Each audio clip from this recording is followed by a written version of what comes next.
Hi, we're Hi. live. Welcome, ladies. Hello to everyone who is joining us today. I am here with Dr. Betsy Redmond and Jamie Smith from Innovative Pet Labs today. If you don't know me, I'm Amanda. I am the owner of the Nautical Dog, and welcome to our live series leading up to the More You Know Pet Wellness Summit. For those of you who do not know, Innovative Pet Labs is one of our sponsors for the event. They are also sponsoring our coffee talk the day after the event for the two crazy cat ladies, Jay and Adrian, and Bryson Kinsey from BK Pets will be here. So welcome, ladies. Thank you so much for joining me. Would you guys like to introduce yourself to people who do not know you? Sure. I'll go first, at least in my view of it. I'm in the middle. You're in the middle. I'm Betsy Redmond. I am the Chief Science Officer at Innovative Pet Lab. And so I answer all things dog poop. And cats too. Yeah. And cats too. Oh, yeah. Sorry. Yeah. Cats too. I mean, eventually we hope to expand to lots of other animals, but right now it's dogs and cats. Yes. Yeah. Awesome. And I'm Jamie Smith. I'm CEO and co-founder at Innovative Pet Lab. Worked in diagnostics my whole career and was always in human medicine, but myself, Betsy are the co-founders, saw the need for this type of medicine for pets. And so we launched IPL really in ideation a couple of years ago, but came to market about a year ago. So awesome. Well, welcome. Thank you guys for joining me. For those of you guys who are watching live, please comment. Let us know that you're here. We are raffling off a few things today. First things first, in case you didn't know, there's a book coming out. It comes out tomorrow. It will be in store, hopefully tomorrow. But the new Forever Dog Life book is coming out. You can win a copy of the book today by commenting, letting us know you're here. Also, this, which we guys will talk about, is the comprehensive review from Innovative Pet Lab. It's a $300 value. So please comment, let us know that you're here.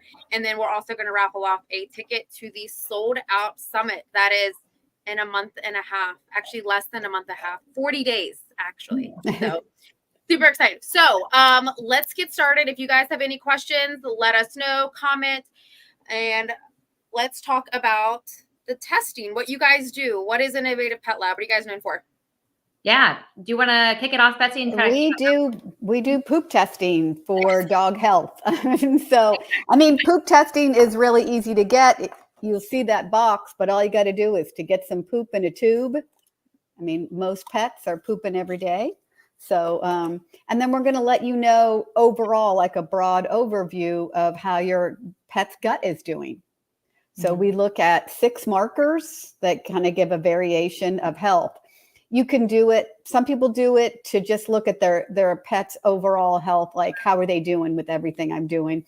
And some look to see if there's any conditions like their dog might have or their cat might have diarrhea, constipation, skin issues or something. And then looking at the gut, because 70% of the immune system's in the gut, can give you an idea of what's happening. So it also, if there is something happening and some of the markers are elevated, you can track it. So they'll come down or improve with treatment. Yeah, we like I mentioned earlier, we were doing this type of testing in humans. We all worked together at a functional integrative lab and really focusing on root cause medicine. And it was that moment where, one, we are pet parents and love our pets. And I keep joking, I'm like, maybe a little bit better than our humans. And that we saw that there was nobody out there doing this type of testing for dogs and cats. And to us, it was really important, right? That we learned through human medicine and working in that industry where if there's something wrong, our first reaction is not to maybe just do a medicine, right? To think about, well, why is it wrong? And what should actually be happening? And so we wanted to take that same approach with our pets that we were doing with our humans, where looking at the root cause and then making diet and lifestyle and supplement choices and guided choices, right? To be that first step in solving the problem. And as Betsy mentioned too, also really getting to the point where we all realize that you as a person and for your pet should do this every year as part of your preventative maintenance check. And so you check in humans, your blood pressure and your cholesterol and all those things. And pets, we do yearly parasites or other options, but looking at your gut every year to say, is it healthy? And is there things I should be doing and tweaks I should be making for really living optimal lifestyle? So. I mean, I just think there's so much to that. I don't, people coming into the store all the time, we get poop questions all the time, and everyone's so quick to fix the poop. They want to know, how do we fix it?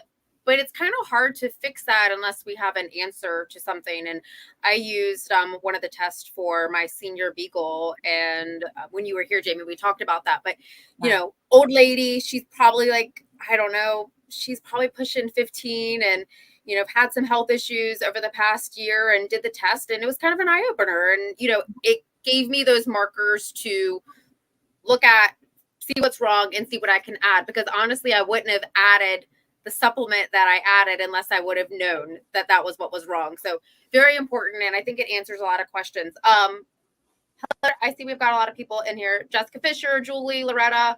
Hello. Kim. Hi, everyone. We already have one question. So maybe we can answer that now. Sure. Mia wants to know, her dog is raw fed and the poop turns white after a few hours of sitting in the sun. She's told it is normal. What are your thoughts? Yeah, I mean, I've not heard of that being an issue. Yeah, that's the first time I've gotten that question, to be honest. I don't know if Jamie's had it. I'd be curious, I wonder why. I don't think it's, I think if the raw community says that's not abnormal, then I would trust that. I'd also looked at, do they have other symptoms? Do they have itching or diarrhea or anxiety or different things? And then, of course, you never, I know I always work for, I've always worked for labs, either humans or pets, but testing gives you more information. So like you said, like, you're not going to really know what to do until you know if, something's wrong. Testing would let you know that, it's totally normal. There isn't any inflammation. There's no impairment in digestion or gut bacteria or anything. So I think. So I see that you said that it's from the bone. It is. Yeah. So, and if my dogs eat a lot of raw meaty bones 1 week, their poop is definitely more white. So it's from that, but it's perfectly fine. All of my dogs, they all eat raw. So, do they test to see parasites? No, so we're not looking at specific parasites, which, is something maybe an avenue will go in the future. We've got great partners out there that look at specific parasites, but we specifically chose these markers because there was a gap in the market that nobody was filling. And that, parasite is a diagnostic test. It's saying, yes, you have a parasite, or no, you don't.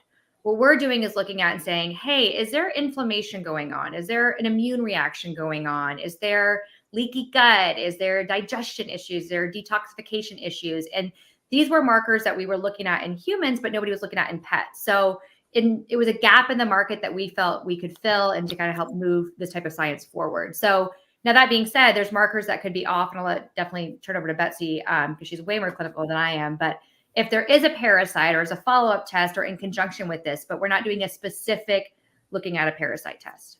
So, yeah, I mean, we look at secretory IgA. So it's immunoglobulin A. And that it's considered for people and pets the first line of defense at the gut lining. So if there are, and it tends to go up for protection. So parasites, pathogens, food reactions can all cause it to go up. Sometimes if it's overstimulated chronically, it'll start to go down, but that's one of the ones we look at. So if we can't figure out why it might be up, parasite testing might be one of the possibilities. And I think this is a good, maybe just like moment where we can talk about, we say we look at the gut, but the gut's not just one piece, right? People say like, oh, I look at either a microbiome or I look at a parasite. But when we say we're looking at the gut, Betsy, you just want to give like an overview of like what actually we're looking at as a body system in your pet, and what does that mean? Yeah, so the gut itself, it's the small intestine, the large intestine. This is my small and large.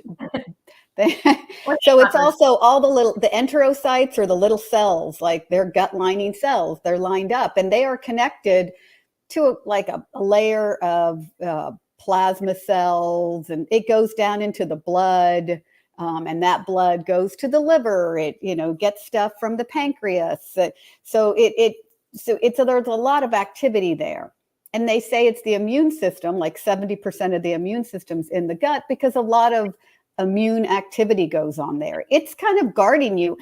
Your pet, any intestine is really outside the body. I mean, it feels inside, but they're still assessing. The immune system's still checking, like, do I want to, let this thing in, or how well is it getting broken down?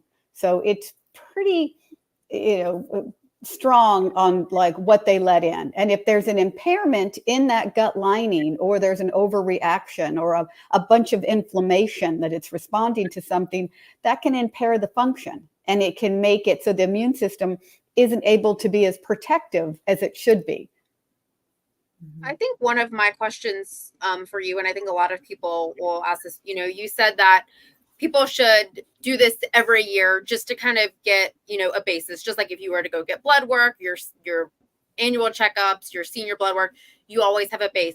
But like, what are people usually seeking you guys out for? Like, why, because most people are not, in my experience, are not buying this because, like, I'm just curious. I just want to know. There's usually a problem. What are the problems that people are coming to you for? What are the tests that they should use? And what are we doing with that information that we get?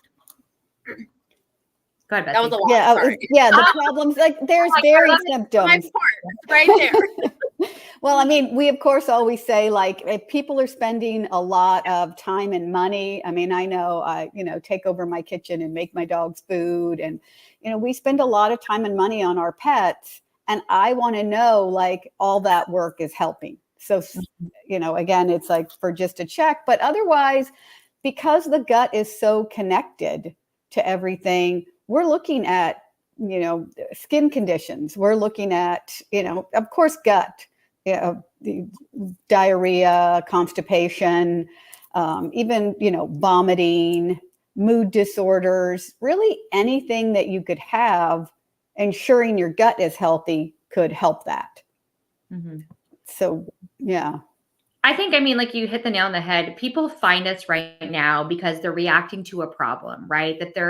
And Betsy, there's so many symptoms that are related to gut issues. And so it's hard, right? It's hard to pinpoint. And we often get like some of, people are like, well, what test should I do for this? If my dog is scratching, should I do this? If my dog is vomiting, should I do this? And we do our best to pair that. Now, that being said, we always say start with a comprehensive, because it casts the widest net, and there's multiple that way. Yes. And I get it. It's more, and I always hate, like, I'm like, it's our business, and it's the most expensive test, and we are cognizant of that.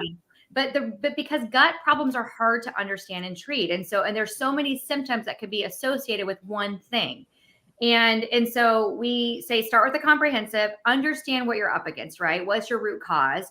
The test will tell you, where your area of focus should be, if there is an area of focus. And then start your treatment plan. And we give recommendations on foods and on supplements. And we partner with wonderful brands out there. We're always looking for other ones. If you guys have ones that your favorites are, we vet all of them to make sure, not just from an ingredient perspective, but their business perspective, it fits with our ethos. And then, follow up with an individual test within a few months, after you've started treatment, to see if it's working, because they should come down with treatment. That being said, I understand price point can be an issue. And so our individual tests are a lower price point, and we do pair some symptoms with certain categories. Now, we're always trying to be very transparent of, like, it may not be these things, but it could likely be these symptoms associated with these areas. It just comes back to that gut health is hard. It's hard in pets, it's hard in humans. And so that's where we want a lot of information to really figure out what the root cause is. Right. Absolutely. I see we have a question here from Jessica Fisher.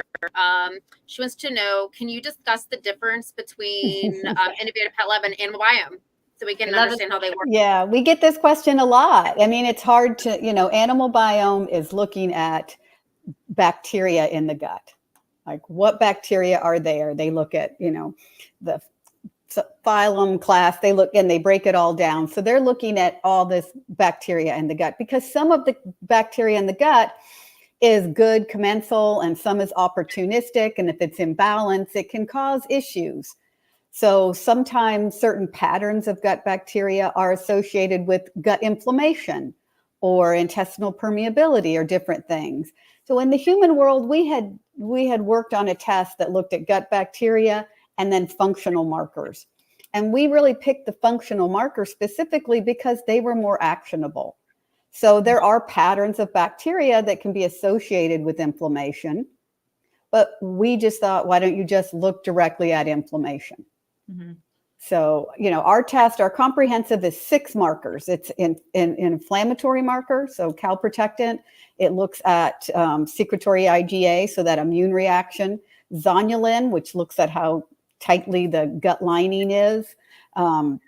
Beta-glucuronidase, gliadin, which is reaction to gluten, and the elastase, which is pancreatic function. So we're looking at all these things, and it's just hard to say it's one thing or the other.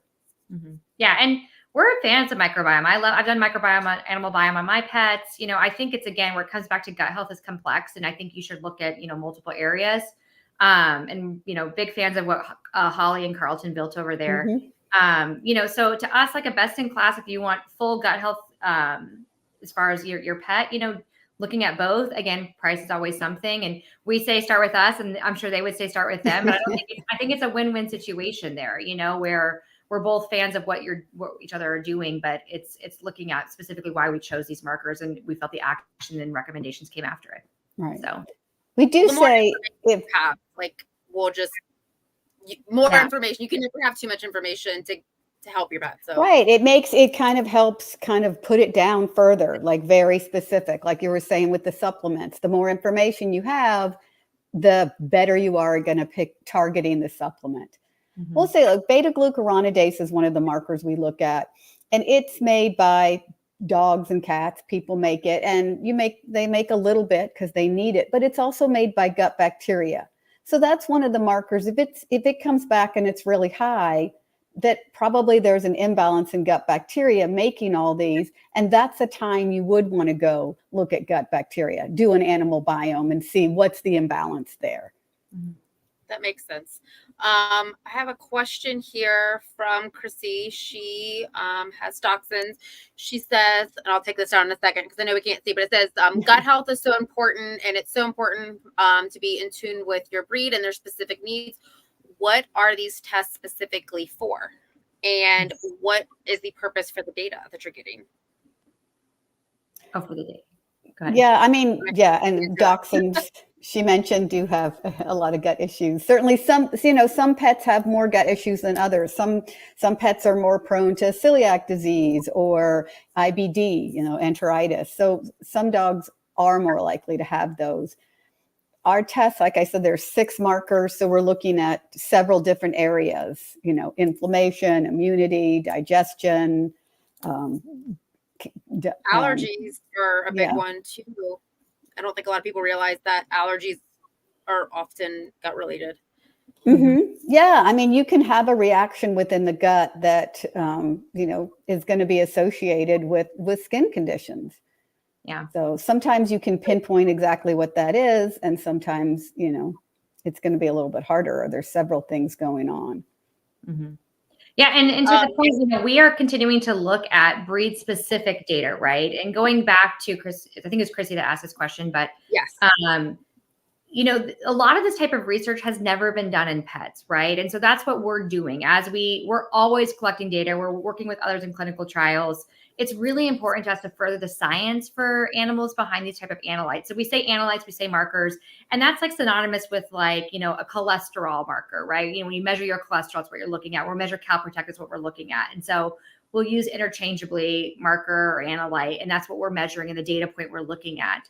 But to your point, there's nobody that's really done a lot of this research breed specific. And so as we continue to grow, that's one of our big initiatives that we're working on behind the scenes, and we'll get better and better as we get, more and more testing done, because, it was our aha moment.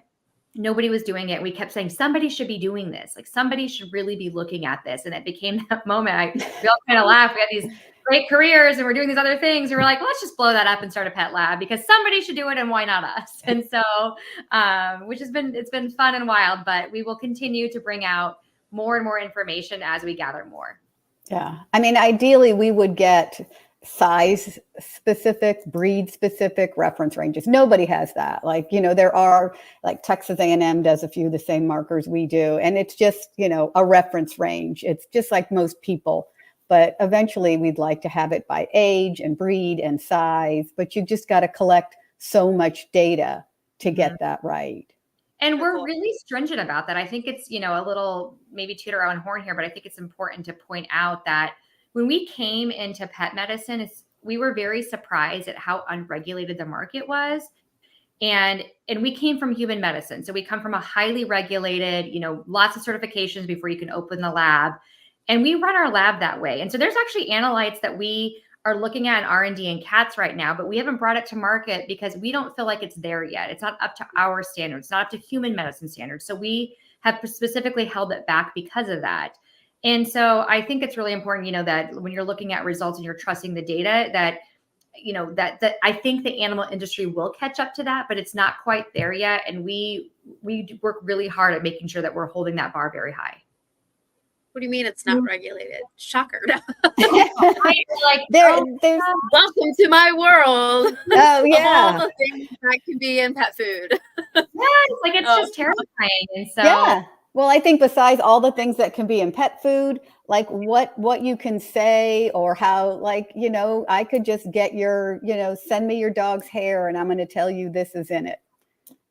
Nobody's coming to say, is that true? We're so used to CLIA. They're going to look at your process. They're going to look at your data. And so I think it will get there. There is some movement afoot for some labs to start to do that. But right now there's not. So we want to be ready. So when there is a certification, we're able to jump right on it. And pet parents should ask those questions. I love when we get challenging questions. I'm like, I can't wait to talk about it because they should ask those questions. We should advocate for our pets. So 1000%. I have a question here from Melanie, and she said that she has a 2-year-old cat that has IBS and a chicken sensitivity that causes diarrhea. Most of where did it go? It said most of the products have chicken or chicken meal. She gets a probiotic, but she still has flare-ups. Do you think this test could be beneficial? I'm gonna say yes, but I'll let I mean, at least it would let you know where you are. I mean, I think certainly getting rid of the chicken meal and things is going to be helpful. I mean, switching over to a different protein like a fish may be beneficial. And a lot of times with an allergy, like a true allergy, that's just what they have. But an immune reaction to a food isn't necessarily something that's always going to be there. And if you can heal the gut, you may be able to help bring those things down. But yeah, you could see, like, is that flare up related to inflammation in the gut? Is the calprotectin high? So calprotectin is a marker that it looks at neutrophil infiltration in the gut lining. Neutrophils are simply white blood cells. So how many white blood cells have rushed to your gut lining and they're, trying to deal with whatever's going on? So if there's a lot, that's a lot of inflammation. But it is responsive. It's often food responsive. So you could always test it and then try, changing the diet and test after they've been on the diet for a month or two and see if that helps to bring it down.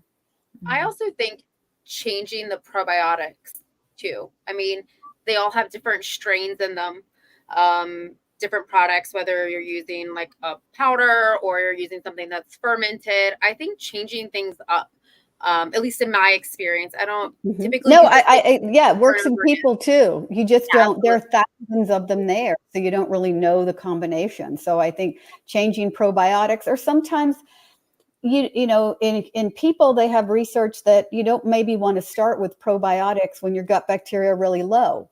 So maybe doing more prebiotics, some polyphenols or prebiotic fiber to help build up the bacteria. Sometimes like Saccharomyces boulardii, which is a good protective yeast, can help with the gut lining.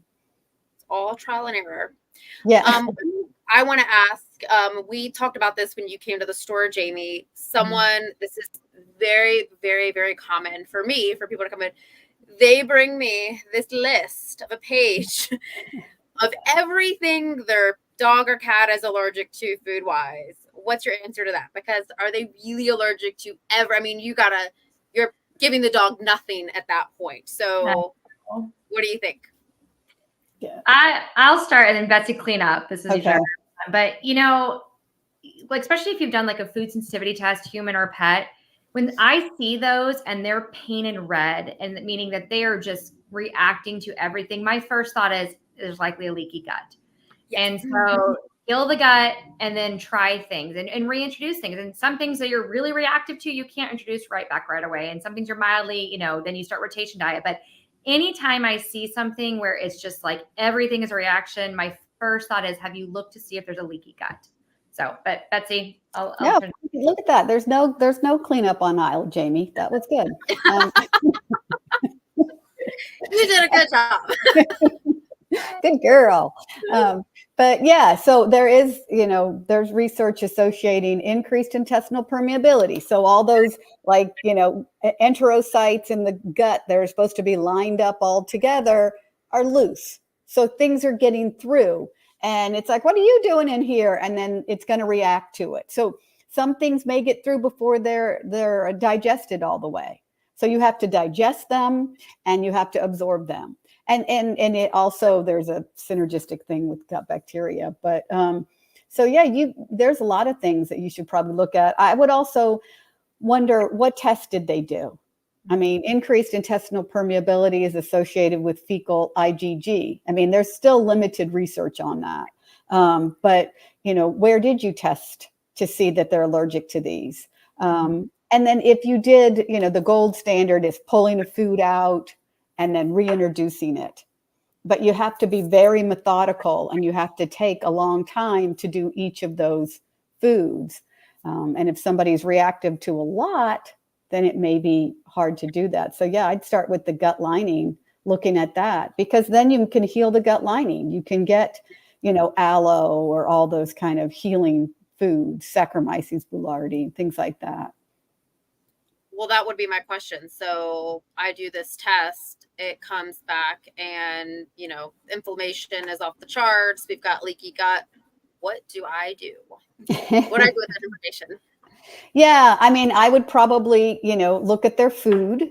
So I would try to get to more whole food to start with. I would also look at the severity of things. So if somebody's, dog or cat has a super high calprotectant and they're losing weight, you probably want to go see your vet.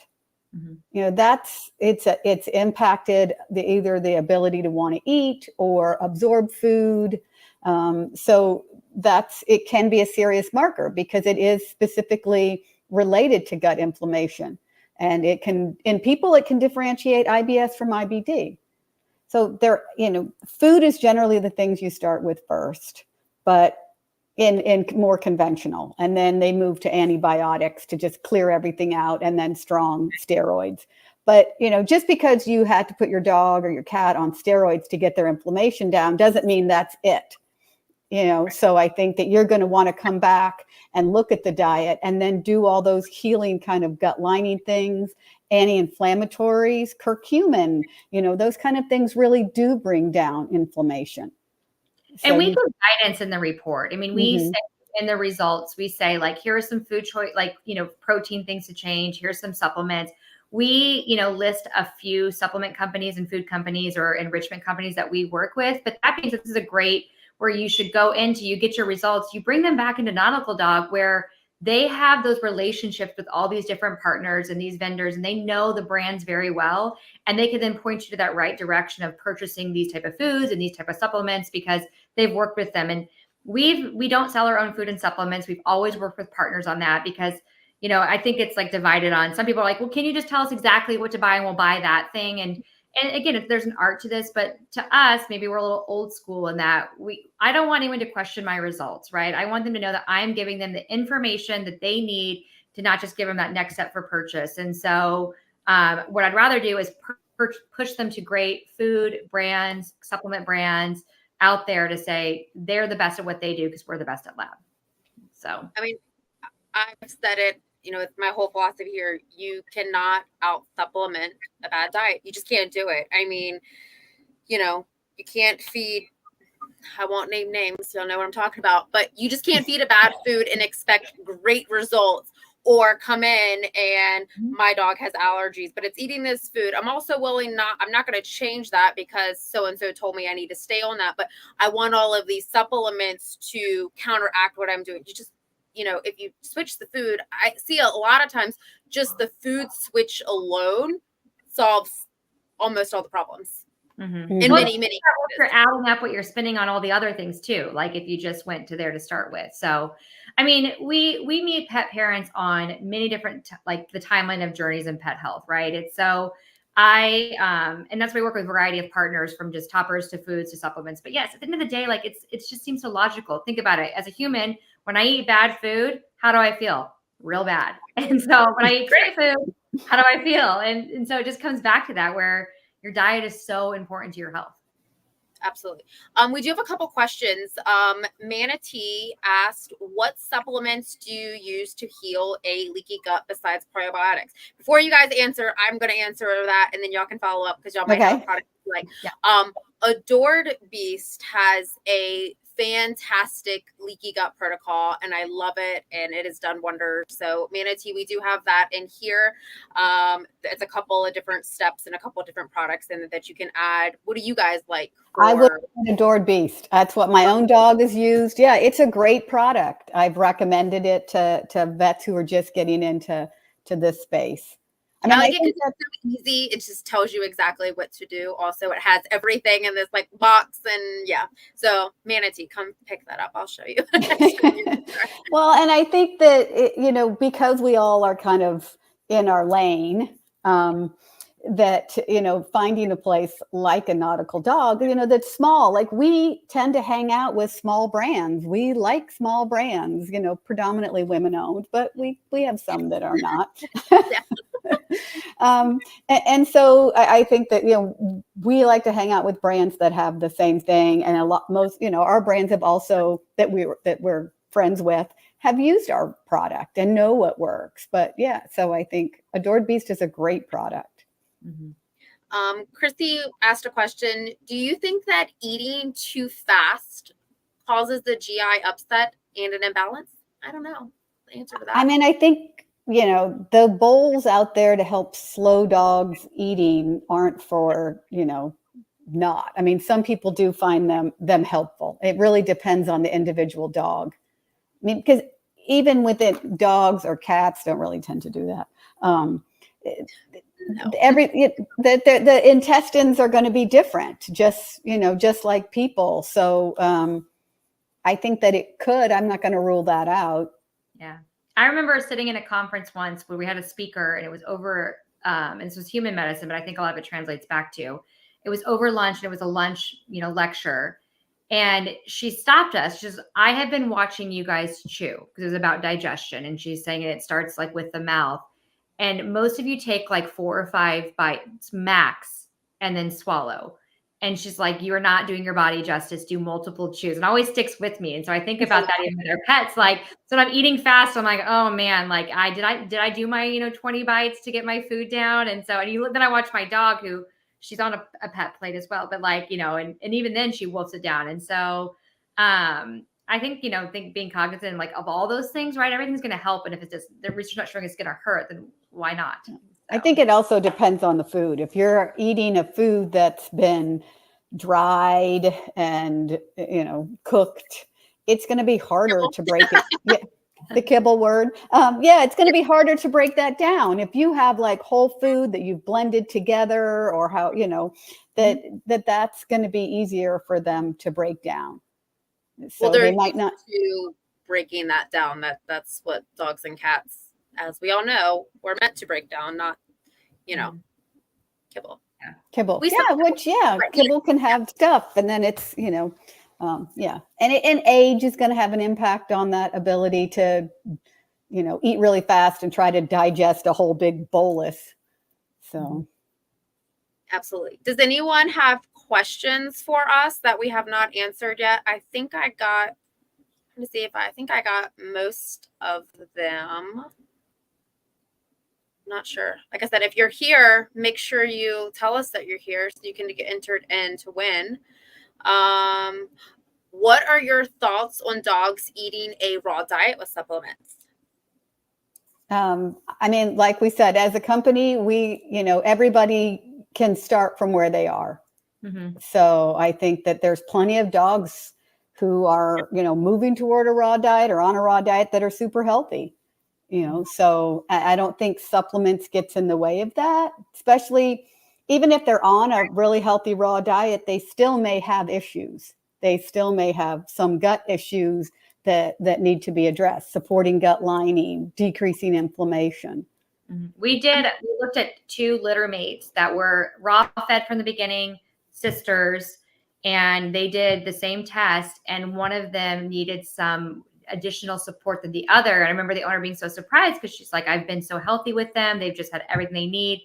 I figured both will come back perfect. And it really comes back to that you're unique, I'm unique, your pet is unique, right? And so what one of them needs versus the other can be very different, and going back to just being individualized care. And so what that we can do is help with. So yeah, I don't think, and going back to that, because as everyone knows, I have a lot of animals. I have 11. They are all raw fed, dogs and cats, 5 dogs, 6 cats. And I don't give everyone supplements. And people always come in are like, well, I need this and I need that, but why? And I think we're so quick to supplement things without needing it. And if your dog is eating a good food, in my opinion, they don't need it. Now, my 2 very senior dogs, yes, they get supplements. In fact, when I did the comprehensive review for Miss Bunny, it came back with 0 on the pancreatic one, which made a lot of sense. So, we're now doing the digestive enzymes and she's doing better. I would not have added the digestive enzymes, though, if I would not have done that test. So I think, again, it's individualized, and at least in my experience, and you guys know a little bit more about this kind of stuff than me, but with coming in, like, if your dog is eating raw and it needs something, absolutely, I think you should supplement for that. But if they don't need it, right. I mean, ideally, just like people, ideally you would eat a healthy diet and you wouldn't need anything, but there's all sorts of things going on, that you're having to encounter and detoxify, or just your own individual self. And so you may need to, so you may want to check and see. Yes. Lauren Bex is here. Lauren owns Girls Gone Raw. If y'all don't know Lauren, she wants to know, what is your favorite whole food probiotic? There's a couple. She's got a couple of questions here. Fermented produce, raw goat kefir, etc. I know I have my favorites, but I'll let you guys go first on that. We have a lot of partners, so we have a lot of favorites. So I think this is a good question. There's so many good ones. So there's I don't know. Y'all know I'm a big Green Juju fan. Then they're one of our they're one of our good friends too. So we're like Green Juju, we like their products. Solutions. They've got fermented things. I think one of my favorite products that Green Juju makes is their fermented turmeric paste, their golden paste. I think it just does so many things. You've got the probiotics in there, but also joint health, and a little bit goes a long way. And they also just came out with the new the fermented mushroom probiotic, which is really cool. Something different in the market, but there are so many. And this is why we love partnering with people like these brands and like Nautical Dog, right? We talk to you about what's going on in the gut health, but then having that expertise of these different layers of specific brands, we definitely work with some, but there's so many good ones coming out, or they have a new product that we don't know.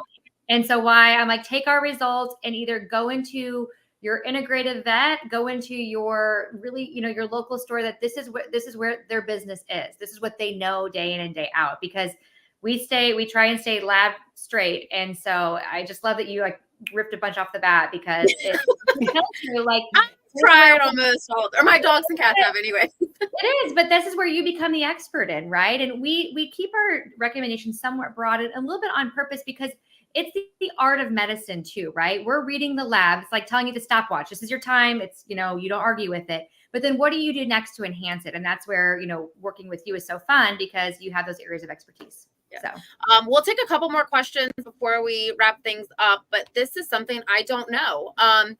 what are your thoughts on giving human probiotics to dogs? Yeah, I mean, I'm No. fine with it. I would ask them, like Visbiome is one that they're saying. So Visbiome has done research. You know, they've been at some of those holistic pet conferences. So they give it to pets. I think that I would ask, you know, if they have any literature, what studies they've done. My biggest thing, obviously, would be, is it safe for those, you know, but most of those supplements you can transfer over. But I would, you know, I would want to ask them about it, just depending, because the gut bacteria are a little bit different between pets and people. But yeah, so usually it's fine. A lot of vets will do that. Mm-hmm. Perfect. Yeah, and I think, you know, that kind of goes back into food too. People say all the time that my dog shouldn't have human food. Yes, food is food, right? Like, right. It's, you know, if it's good enough for you, it should be good, as long as it's something that's safe, not over processed, something that's like not toxic to them. But you know, give your dog some. My dog loves food. Please do. Like, go like, pack food. Yeah, one for me, one for you. Yeah, well, I think they've made it out like can't eat human food. They have to eat this processed, dried, overly cooked, high in advanced glycation end products food, and that's it. My dog would be so sad if he never got all his. I know. I think the key, like, you know, we made kibble and, you know, all these other ultra processed foods for our convenience, not because it's better for our pets. Mm-hmm. So, you know, if you we come did in it for the store now, yeah, I mean, we did fast food because our lives got faster, and then we Right. realized there was a consequence, you know. And so I think everything goes in waves, but you know, it's just the education around it, right? And then when you think about it, it just makes such sense. So yeah, Right. absolutely. Yeah. Don't feed your dog McDonald's. yeah, No. But Also, and I'm not singling them out. Right. Don't feed ultra processed things in general, anyways. Yeah. While we're waiting to see if we have any more questions, you know, there's lots more questions. Oh, thank you, Chrissy. She just thanks for coming in here. I appreciate that. I don't know. Once again, I appreciate everything you guys do. Just one quick run through for people who are not familiar with the test and how it works. Would you explain what you have to do? It's so unbelievably easy. It's not, you know, it's not hard at all. Will you just explain that? Gonna wipe for you? Yes, I'll show you. You get you go to Nautical Dog, you buy this. Everything's backwards, so on. And you open the box. It's just got a registration in there. So we want you to register first so we know it's you. We can usually track you down by email, but you're going to just collect a poop sample. Got a little spork on here. Get it in the tube, and you just mail it back to us. And we do it in just your regular U.S. mail. When we were first developing the test, we tried to get it to FedEx or whoever, and we could never do it. Like, I still didn't get there. I had to go do this. I didn't have time to drive over there. So we thought, if we, as the people developing this company, don't even have time to get there. Do you need to refrigerate it or do anything? Do you have like a certain timeline that you have to mail it in? It's good for a day. Okay. If you don't refrigerate it, but if it's going to take more than a day to send it in, just put it in the freezer. Mm-hmm. Okay. And it can stay there for a while, and then whenever you're ready to send it. And we don't need a whole lot. We get that question, and we use like the red line on the tube to give a data point. We actually don't need that much. And if there's kitty litter on it, it's also fine. Like one little stick and then put it in and we'll be good to go. So, you know, penny size is more than enough. How long does it take to get the results back? So by the time it gets to our labs, which I think people get confused about, and that's on us to maybe clarify this more, it's 10 to 14 days by the time it gets to our lab. Now, sometimes people are faster than that. We work really hard not to be on before, 14 days beyond that. And we try and communicate it for some reason. There's times where we've actually run a set and it came back and it turned out the reagent that we used was bad because things were wonky. And so instead of releasing it, we said, we're sorry, we're not going to meet your turnaround time. We want to rerun this set because we didn't like the results. And so, again, that's where it comes back to our standards are really high. 10 to 14 days where we aim for. We're hoping to bring that sooner. We're working hard to get that sooner. But it's not like a quick test to run. It takes a lot of time to run these things. So, okay. Fantastic. Well, if you guys are looking for tests, we do have them in the store through the remainder of this week. All tests are going to be $30 off at Nautical Dog. If you don't live local, you can call us. Of course, Innovative Pet Lab has them as well. You guys have some things to follow if you want to mention those. Yeah, we're on Facebook. We are on Instagram. We are on LinkedIn. That's as much social media as we do because we're old and we suck at it.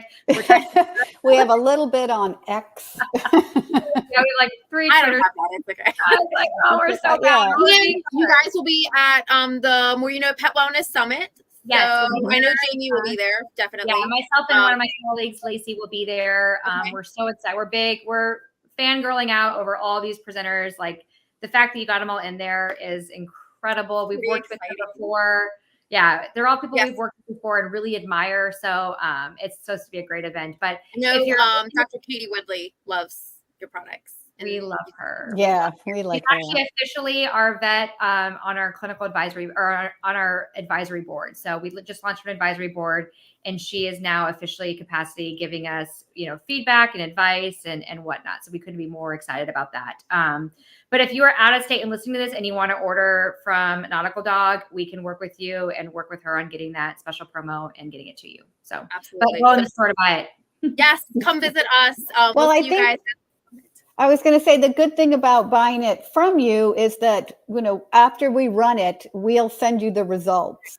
Mhm. And, they may be perfect, but they may need some tweaking. So at least you're informed on what products, with that many pets, you've certainly tried most of the products. Yes, there's So- lots that I have tried things on. So Yeah, so that's, the next step. Yeah, Jamie's dog has had every test. Oh, that's out Jen. there. Sweet Yeah. June. She's had the most vet checks of anyone I know. So. Oh, yeah, it happened. Well, ladies, I appreciate it so much. If anyone has questions, you can email them. You can email me. We'll see you in the store, and we will see you guys at the summit. And I will announce later today who has won the comprehensive test as well as the Forever Dog Life book. So thank you, ladies, for joining me. I Okay, appreciate thank it. you. Yeah. Thank Okay, you. bye. Bye.